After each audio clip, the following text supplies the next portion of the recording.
Ang susunod na programa ay nagpapatuloy dahil sa inyong pagmamahal, donasyon at kaloob sa Greg Durante Ministries.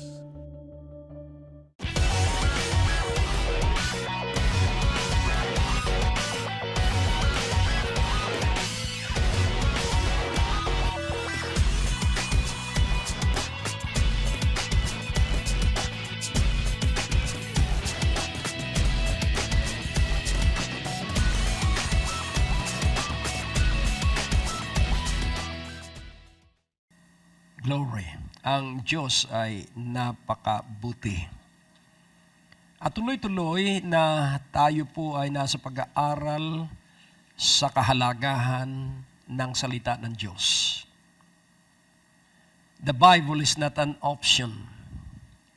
It is a must-read book. Kaya para po makapagbigay ng liwanag sa bawat isa, kaya ang salita ng Diyos ay binigyan natin ng pag-aaral sa loob ng 5 pagkakataon.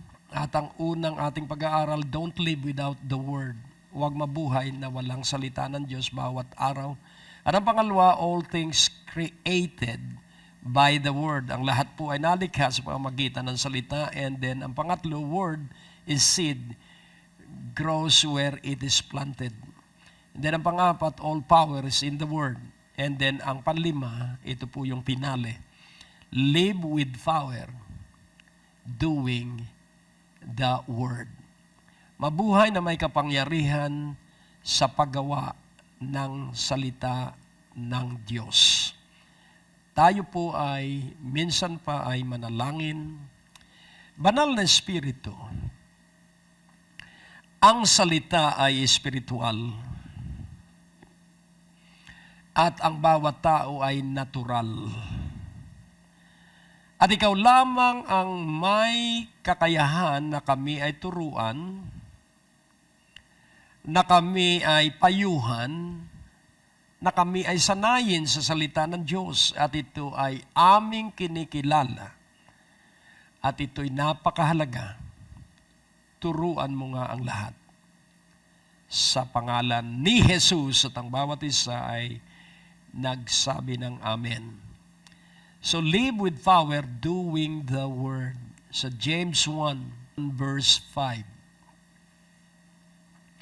If any of you lack wisdom, let him ask of God that giveth to all men liberally and upbraideth not, and it shall be given him. Ngayon dito po ay ipinahayag ni Santiago na ang tao kaya hindi umuusad at hindi umuunlad. Ang inyong buhay ay unfruitful and unproductive. Ang iyong simbahan, pastor, ay hindi umuunlad at hindi lumalago. Ang iyong suliranin hanggang ngayon, after 10 years ay suliranin mo pa rin. Alam mo ba na ang dahilan kaya maraming tao ang hindi makausad sa buhay because of lack of wisdom. Kakulangan ng karunungan. If any of you lack wisdom, so ito po'y katanungan kung sino sa inyo ang kulang ng karunungan, paano magkakaroon ng karunungan ang isang tao? Simple. Let him ask of God. Sino ang hihingan? So ang gagawin ng isang tao ay humingi. At kanino siya hihingi? Sa Diyos. At tiniyak dito na ang Diyos ay nagbibigay sa lahat ng taong humihingi sa Kanya. At ang Kanyang pagbibigay, yung liberal po, ito po ay masagana. Higit kaysa kaya nating hingin. So tingnan natin yung word na liberal. Tingnan po natin yung Ephesians 3:20 para maintindihan natin kung ano ang liberal giving of God. Now unto Him that is able to do exceeding abundantly above all that we ask or think, according to the power that worketh in us. There is power working in me. There is power working in you. That power that works in us yung kapangyarihan na nagtatrabaho sa atin ay bibigyan tayo ng una, confidence, trust, tiwala, na hindi tayo bibiguin ng Diyos kapag tayo humingi sa Kanya. Ang alam lamang natin ay yung nahahagip ng ating isipan. At pansinin natin, kapag ikaw ay kulang ng isang bagay, alam natin yung ating kakulangan. Limitado ang ating pangunawa dun sa ating nakikita at nahahawakan. Subalit ang Diyos ay mas alam niya yung talagang kailangan natin. Ngunit tayo, hindi natin alam kung ano ang talagang kailangan natin.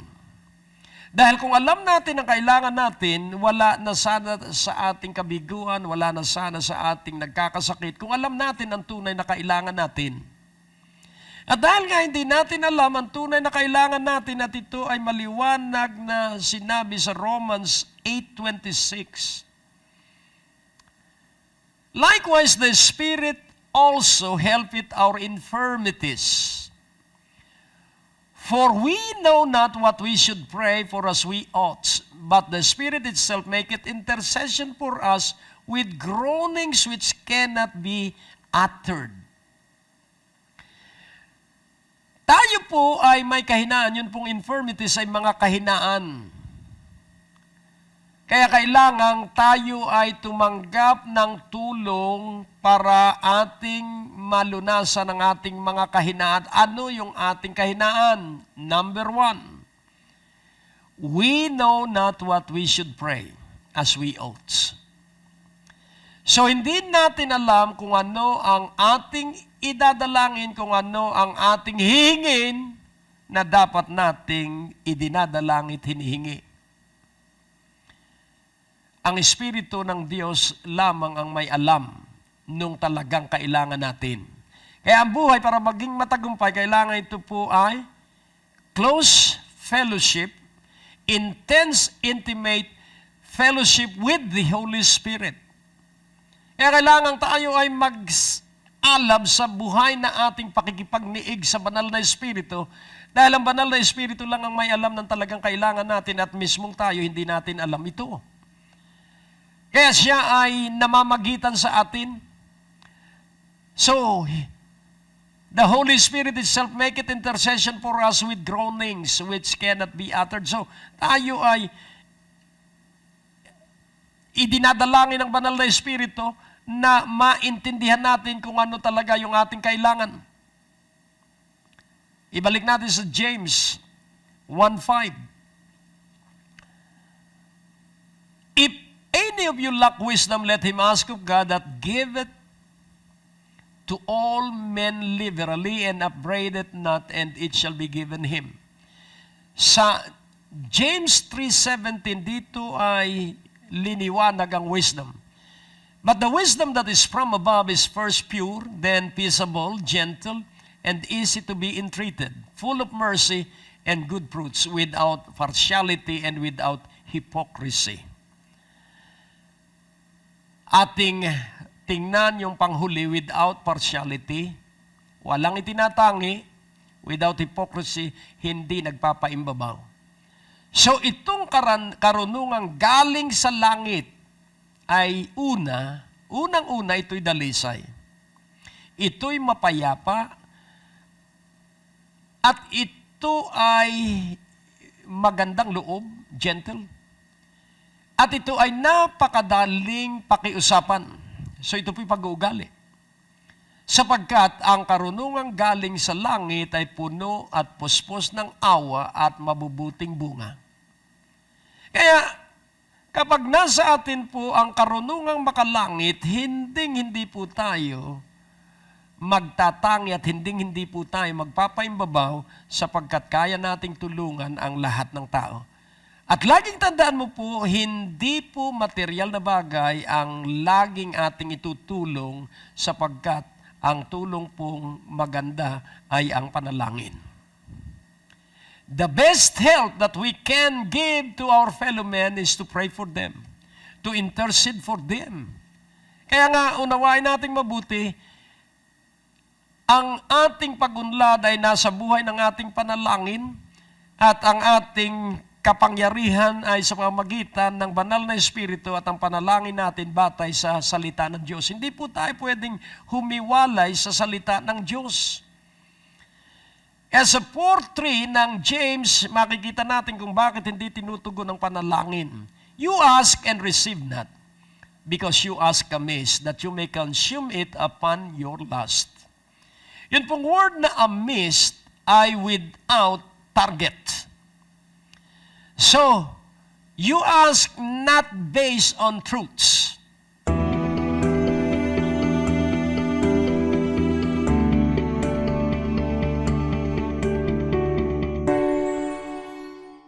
Inaanyayahan po namin kayong makinig sa aming mga radio program.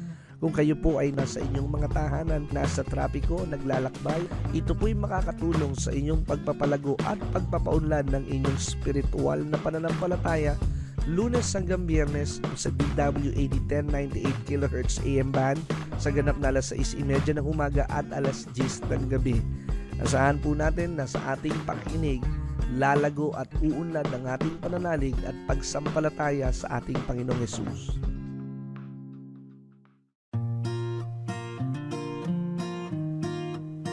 May mga na-miss ka bang broadcast ni Pastor Greg?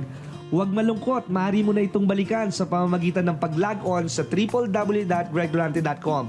Doon sa ating website, i-click lamang ang mga video preachings na nais mong mapakinggan, English o Tagalog o anumang mga title na nais mong panoorin at 24 hours, 7 days a week, mapapakinggan at mapapanood mo si Pastor Greg. Naniniwala kami na sa pakikinig ng salita ng Diyos, nandoon ang paglago at pag-unlad ng inyong mga buhay at mararanasan ninyo ang biyaya ng ating Panginoon. Sawa ka na ba sa iyong mga napapanood ng mga negatibo at pangit na balita? Narito ang alternatibo, ang Great Day to Live na mapapanood sa Beam Channel 31 sa inyong local antenna, mapapanood sa buong Metro Manila at sa buong Pilipinas at sa ilang mga cable operator system na nagdadala ng palatuntunang ito sa pamamagitan ng Trinity Broadcasting Network. Mapapanood niyo po ang ating mga programa Lunes hanggang Huwebes, alas 9:30 ng gabi, at tuwing araw ng Biyernes, alas 10:30 ng gabi, at araw ng Sabado, alas 11 ng gabi.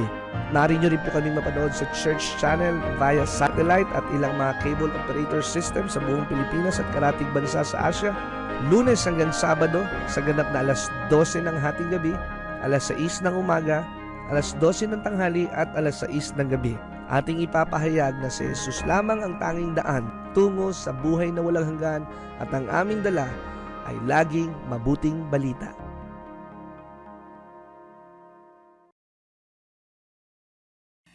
So anything not based on truth will never be answered. You ask and receive not, because you ask amiss, that you may consume it upon your lust. Kaya hindi ka tumatanggap, sabi ni Santiago, dahil ang iyong hinihingi ay hindi ayon sa kalooban ng Diyos at hindi ayon sa salita ng Diyos, dahil ibig mo lamang itong gamitin sa pita ng iyong laman. Kaya kapag hindi tumatanggap ang isang tao sa kanyang hiningi sa Diyos, kailangang siyasatin niya para saan ba at bakit siya'y humihingi sa Diyos. Sa 4:2, you lust and have not, you kill and desire to have and cannot obtain, you fight and war, yet you have not because you ask not. Hindi na po tayo dapat makipagtalo, hindi na tayo dapat makipagbangayan, hindi na tayo dapat makipagpaliwanagan pa. Hingi natin sa Diyos. Kung wala, hindi natin alam, hingi natin sa Diyos ang karunungan. Kung hindi natin alam kung paano tayo gagawa, hingi natin sa Diyos ang kaalaman. Kaya lahat po ay sang-ayon sa ating pananalangin.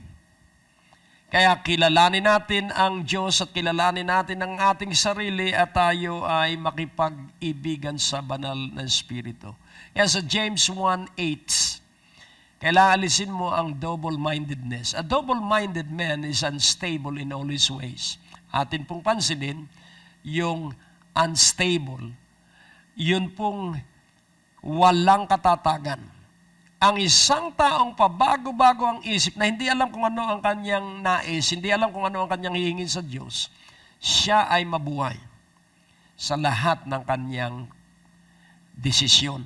Hindi siya makakapag-desisyon ng tama sapagkat siya ay pabago-bago ang isipan. Yan, napakahalaga po na ating maintindihan, kailangan po ang salita ng Diyos para may tatrabahuhin ang banal na Espiritu. Kaya ilang bagay po ang nais kong inyong matanggap sa ating pag-aaral, live with power, doing the Word. So, God's intention is to give you more than what you need. Gustong ibigay ng Diyos ang mga bagay na higit kaysa iyong kailangan. At buhay ko po ang makatanggap ng mga katugunan sa panalangin aking hiningi ng higit kaysa aking inaasahan at mga hindi ko ipinanalangin pero ibinigay pa rin ng Diyos. Dahil nalalaman niya na kailangan ko yun. Bagamat hindi ko alam, pero alam niya, kaya idinagdag yung mga bagay na kailangan ko na hindi ko alam, na hindi ko hiningi. Kaya't napakahalaga na iyong maintindihang mabuti sa verse 22 ng James 1. But be ye doers of the word and not hearers only, deceiving your own selves. Ito po ang palatuntunang ito'y tuloy-tuloy. Since 1987, April 5 of 1987, ako po'y nagtuturo sa radyo. Since November 1979, ako po'y nangangaral sa iba't ibang dako.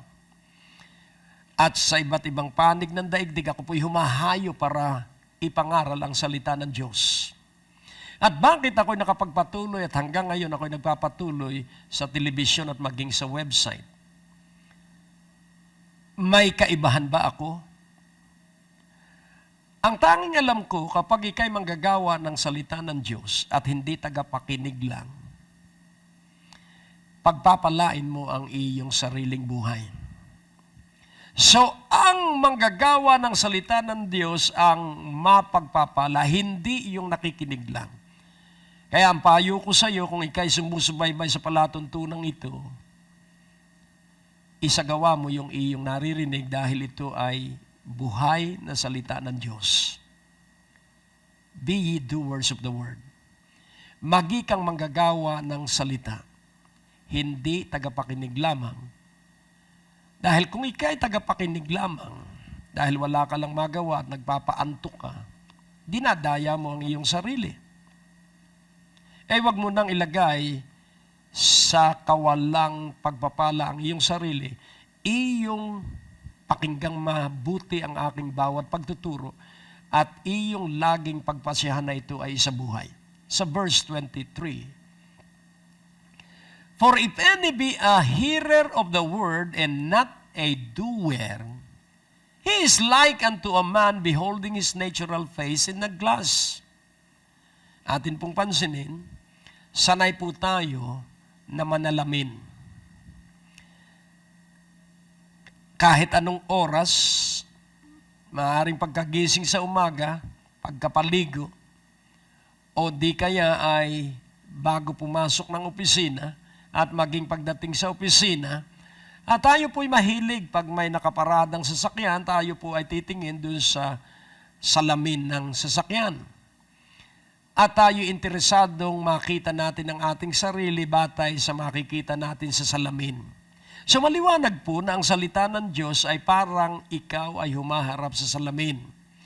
Makikita mo ang iyong sarili, makikita mo kung ano ang batik sa iyong puso, kung ano ang mga bagay na hindi ka nais-nais sa paningin ng Diyos. So yun po ay mangyayari sa pamamagitan ng pakikinig ng salita ng Diyos.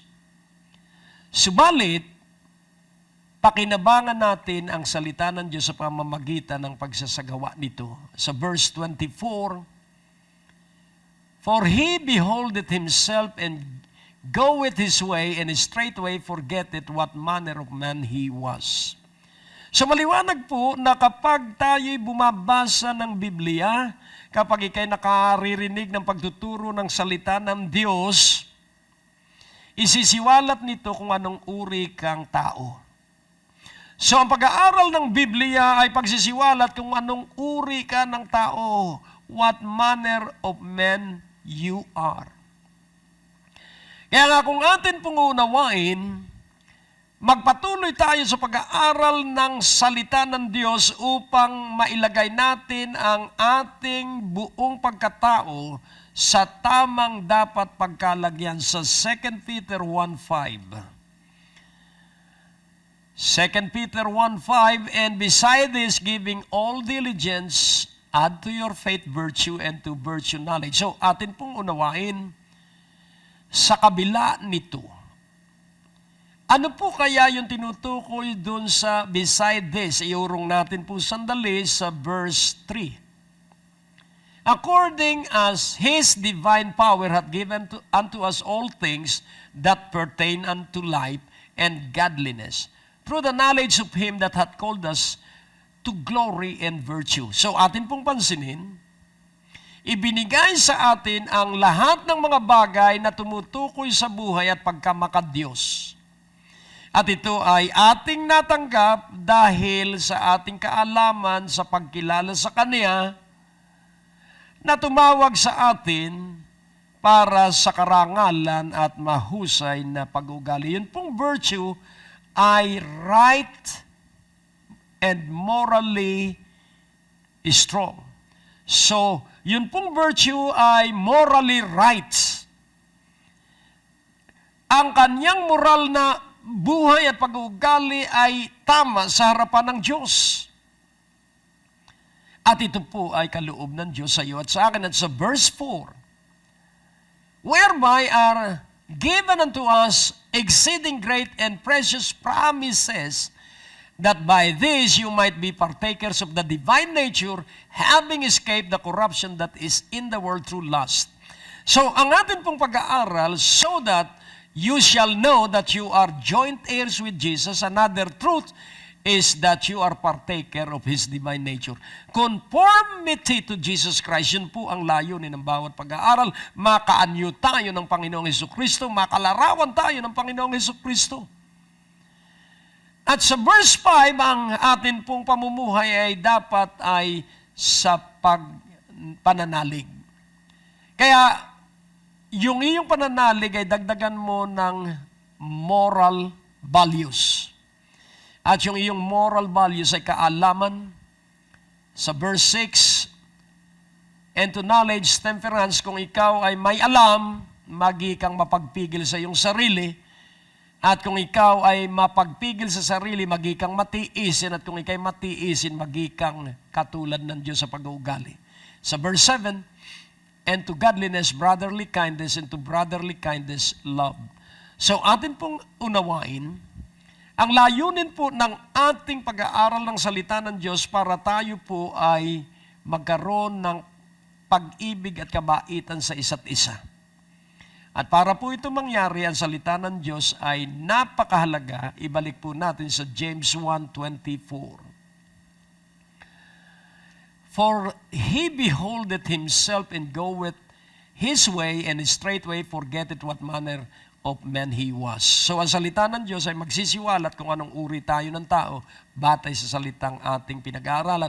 Sa verse 25, dito po tayo magsisiruin, but whoso looketh into the perfect law of liberty and continueth therein, he being not a forgetful hearer but a doer of the word, of the work, this man shall be blessed in his deed. So meron pong trabahong tatrabahuhin tayo sa pag-aaral at pakikinig ng salita ng Diyos. Kaya kailangang ating maintindihan po yung perfect law of liberty. Pag nalaman mo po ang katotohanan sa salita ng Diyos, lalaya ka sa bisyo, lalaya ka sa katatakutan, lalaya ka sa mga pamahiin, lalaya ka sa iyong iniiwasang pagtanda at kamatayan. Lalaya ka sa takot sa kamatayan, lalaya ka sa takot sa pagtanda, sapagkat ikaw ay tinatrabaho mo ang salita ng Diyos araw at gabi. ipatong ninyo ang inyong kamay sa anumang bahagi ng inyong katawan na may kapansanan o sakit. Sa pangalan ni Jesus, buhay ang Panginoong Jesus. Ipinapahayag ko ang kagalingan sa anumang bahagi ng inyong katawan. I declare healing. And I bind demon spirit and command it out of any physical body that is diseased or sick or ill. In Jesus' name, I declare healing and deliverance in the mighty precious name of Jesus. And I declare prosperity to flow into your life starting today. In Jesus Christ's name. Amen. Ang Diyos po ay napakabuti. Subaybayan po ninyo ang palatuntunan ito sa Beam Channel 31, 11 ng gabi, Monday to Friday, at 4:30 ng madaling araw, Monday to Sunday sa Beam Channel 31. At subaybayan ninyo ang palatuntunan ito sa TBN Asia, 9:30 Monday to Saturday ng gabi. At sa Church Channel, 6 ng umaga, 12 ng tanghali, 6 ng hapon, at alas 12 ng hating gabi, Monday to Saturday. At sa DWAD, 1098, 6:30 ng umaga, at alas 10 ng gabi, Monday to Friday. Mapagpala po kayo ng Diyos at kayo ay makaranas ng kakaibang kaluwagan sa inyong buhay. Visit me sa www.gregdurante.com at sa Facebook account ng ministeryong ito. Maluwalhati ang Diyos sa inyong pagpapatuloy sa Kanya. Sa pangalan ni Jesus. Amen.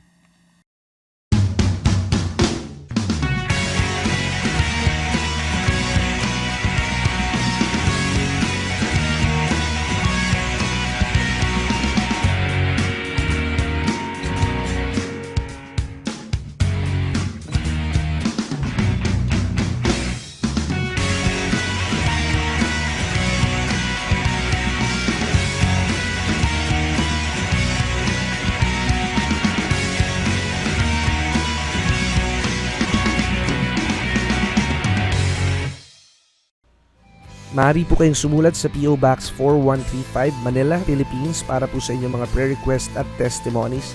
At maaari rin po kayo tumawag sa ating telepono bilang 723-8752 sa 726-4110 para sa mga ministry information at ibang mga katanungan. Maaari din po kayo mag-text sa 0919-896-0904, 0915-391-7408 at sa 0922-820-9863. At kung kayo po'y napagpala, hinahamon po namin kayo na magbigay ng donasyon sa gawain ito. Maaari nyo pong ipadala sa Banco de Oro West Green Hills Branch. Account name Greg Durante Ministries.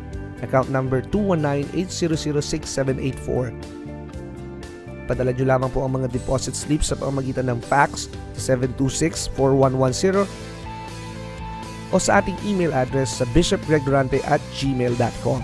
Malugod po namin kayong inaanyayahan sa aming Sunday worship service sa ganap na alas 10 ng umaga at alas 5 ng hapon sa Biyaya ng Diyos Christian Fellowship. Sa second floor, Medicor Building, Ortigas Avenue, Green Hills, San Juan. At maaari nyo rin pong bisitahin ang ating website sa www.gregdurante.com para sa mga preaching resources at iba pang detalye ng ministeryong ito.